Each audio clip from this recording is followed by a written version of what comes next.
Hello, welcome to the Business of E-Commerce. I'm your host, Charles Pileski. This is episode 6, and on today's episode, we're going to talk about how to handle chargebacks. With chargebacks, it's a bit more of an advanced concept, but it's something that if you've been in business for a while running your own e-commerce site, you're almost guaranteed to have got a chargeback. And no one likes it. It's awful, but it happens. And if you've been in business, it either has already happened and has happened many times to you, or it's a matter of time before it does happen. So it's something that everyone should be aware of and kind of know some methods of dealing with. So first off, what is a chargeback? A chargeback is when you, as a e-commerce retailer or any retailer, are charging a credit card. The end user then once they get that bill, they go back and they dispute that charge. That then comes back to you as the retailer. The bank puts a hold on the money that has been exchanged already, and you then the onus is on you as the retailer to basically say either yes, this is valid, or fight it and try to get that money back. But at that point, the money's already essentially gone. So simple example. Someone comes on your site, pays with their credit card, $100 charge. Let's just say they don't get the product for whatever reason, and instead of contacting you or through any normal channels, that sort of thing, they just call up their credit card company and say, "I have not yet got my product. I want to do a chargeback, or I want to dispute this charge." Credit card company then takes that $100, immediately gives it back to the consumer. Then they contact, I believe it's a merchant gateway. It kind of goes through the system. But then essentially you get a letter, usually a written letter, saying there has been a chargeback on so-and-so charge. There has been a $100 hold put in your account, plus an additional chargeback fee. Do you want to provide evidence to the contrary, basically saying, do you want to dispute this chargeback now?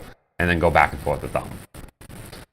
So, unfortunately, you as the retailer, I don't have an exact statistic, but more often than not, no matter what you provide, there's a good chance you could lose that battle. They very, very, very often side with the end consumer, and the retailers basically just have to, eat the loss essentially, which is really rough when you're a retailer and you've actually shipped them the product. So not only are you out the refund charge, the actual amount, but you're also out the product too. So you lose both. So it's something, if there's any way to avoid this, it is very advantageous for you as a retailer to try not to get chargebacks or to get as few as possible. So the first tip, and real easy, everyone should be doing it anyway, is just have a really clear refund policy. It's something that even in your terms of service, you should have it on every page, right in the footer. The very first thing should be refund policy. I would maybe even say put a separate refund policy link with just your refund policy every single page. Also provided a checkout.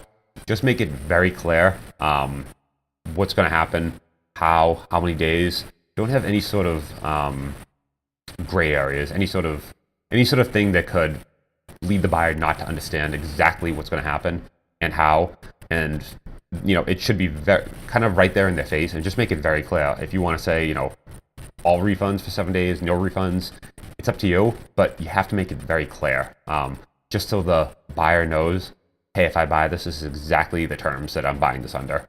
That right there alone drastically does reduce the amount of chargebacks due to some sort of dispute where maybe they had it for 90 days and they try to return, the product, and then you come back and say, sorry, you can't. It helps out. It also helps then if you do decide to fight the chargeback, you're able to then go to the bank and provide, here's our refund policy. Here's screenshots of our site. Here's it at the footer. Here's the link to it. Here's the exact text. Here's the date of the charge. So you're able to go back and really show, we did do our best. We put it, at checkout, we put it on the footer. We put it on every page of the site. We made it very obvious. Basically, it shows that you did your best. So what happens whether you do have a clear refund policy and it happened anyway? This will still happen, unfortunately. Usually what I found to work the best is, and this really depends on the circumstances, but let's just say it's some sort of misunderstanding. It's nothing, there's no sort of like trickery going on. It's just something where I've seen buyers, they legitimately think when they don't like a product, or somehow that's how they kind of, instead of contacting you directly, the retailer, they think the right thing to do is contact their credit card company. And this is just the procedure. So sometimes it's as easy as just contacting the buyer, explaining to them, oh, if you're not unhappy, we have a full money back guarantee. We'll send you a return label. Just ship us back the product. We will send your credit card back right away. And, we would just appreciate if you contact your bank and drop the charge back. They do that. You send them the label. You send them back the money. It's a win-win for everyone.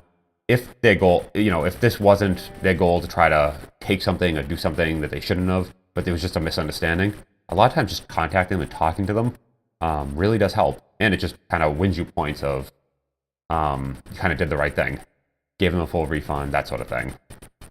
You also want to make sure, though, you want to call your bank, and before you send them back the money, you want to make sure they drop the charge back. And it does take some time. It's usually not an instant thing, so they don't, call their bank and you instantly know. It might take a couple days, so kind of let them know a little bit of a heads up that this isn't going to be instant, but you're going to be kind of in contact with them, and let them know how this is going to take place. So that's something, if you can, that's the kind of first step there, or something I'd recommend. The next is you're going to have to, if that doesn't work, there's many cases where there was some argument, something back and forth, someone's trying to return something after 6 months, they broke it, you really can't take it back, there's something like that, that's when contacting isn't going to work. In those cases, that's when it's best to really send them a screenshot of your site, send them the refund policy, show all the places on the site, this is to your bank, highlight all the places on your site of, here is our refund policy, here's where we show it. We show it on the checkout page, we show it on the product page, we show it on the footer of every page, we show it on the home page. Here's the exact refund policy. We even maybe send it with a confirmation email in every order. So show that you really did have a clear refund policy. You also want to show the charge from your payment gateway. So they'll see, the charge happened on the, the first. They tried to return it 90 days later. Any email correspondence you have, anything like that, it's best if you can document it so there's a paper trail. Just provide all that and really make it really clear for the bank to really kind of look through these documents. And usually what I like to do is provide a document at the beginning, but basically a timeline of here's the date of purchase, and give kind of a reference to that document of where they purchased it. Here's where they first contacted us, reference that, and kind of a timeline so they can see as the bank, here's what happened, in what order, at what days, and then you have the documents to back that up. And that allows you to at least show that you did your best, and you really did show them this is a refund policy, and you did your best effort to make it clear, and there's just a dispute, and maybe they shouldn't be doing this. So there are cases like that where you're really not at fault, but the onus is on you as the retailer to prove that to the bank, because this whole time the bank will be freezing the funds essentially. So as you can kind of tell from that long-winded way around this is it does take time to fight these. It does take time to go back and forth. So this is also something that you want to think ahead of time. Does this make sense? Is this a, hundreds and hundreds of dollar purchase, or is this a $5 purchase that they're contesting? There is, though, to factor into that. Is it worth the time? But second, is it worth the ding against your merchant account? Because more of these chargebacks does actually hurt your merchant account, and if you have enough of them, there's some ratio they do internally of basically charges to chargeback ratio, and if you cross over some threshold, you could jeopardize your merchant account, the entire account, essentially, which is very bad. So you do want to always be cognizant of, are you, how many chargebacks are you getting versus how many charges and that sort of thing, and you don't really want that ratio to ever creep up. Lastly, the other thing you want to consider is there are fees.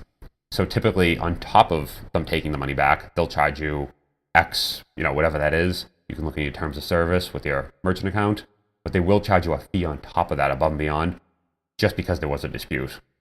So you do want to take in that account. Maybe you don't want to hit every chargeback. Maybe only chargebacks over a certain threshold. You even want to argue with. Maybe the small ones, just kind of let them go. Or maybe you just have some canned documents to send to them. And you're not probably researching them as much. But you do want to take all those things into account, because it does hurt your credibility with the merchant account in the long run. And that, switching merchant accounts is not something anyone wants to do. So it is something you just want to be aware of. So I hope that helps. Kind of a little overview of chargebacks, and hopefully kind of what you can do if you do get one. Hopefully you don't, but unfortunately, if you are on any any of your own platforms where you take the credit card, chargebacks do happen. There is a version of this also in the marketplaces like Amazon, eBay.